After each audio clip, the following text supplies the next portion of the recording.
God created a vegan world. And that's nice, but it's true, but it got corrupted. There have been churches that have been started as vegans, and they get corrupted. And so we have to think about what's going on in the world around us. If we look at the two creation stories from Genesis 1 and Genesis 2, you'll see that we were to be the companions of animals. God created them to be our companions. We weren't to eat each other or the animals, and they weren't supposed to eat each other. And this got all corrupted. And if we think about the greatest commandment, you shall love the Lord your God with all your heart and all your soul and all your strength or might. And when you look at the meaning of that, it includes everything. There's nothing that's even close to God. And if we love that way, we have to live by his heavenly will, which is no death, no pain, no suffering.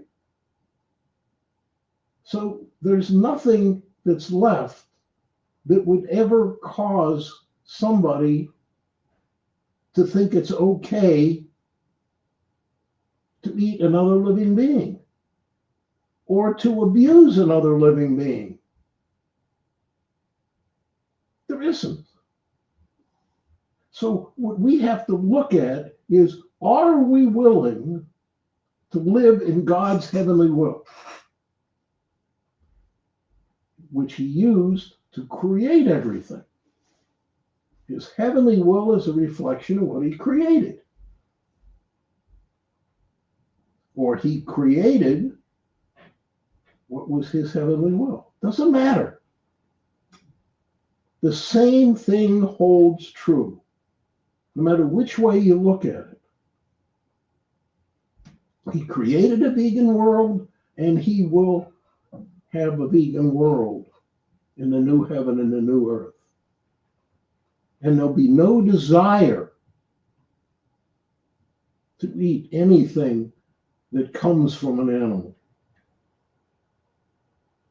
And I include their life or their milk, which we steal from their babies, by the way. And I don't know how many people realize that. And we steal embryos from chickens or other birds. We have to think about what's happening in this world and against what God created.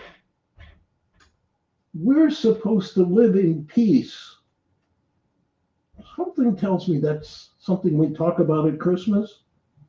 Peace on earth. And how do you celebrate peace on earth? People get a ham or a turkey or something like that. That's not peace on earth. That's death on earth. We have to think about what's going on. We have to think what we're doing in relation to God's heavenly will.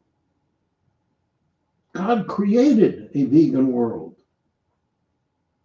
And God has been trying all through the years to take us back to that vegan world.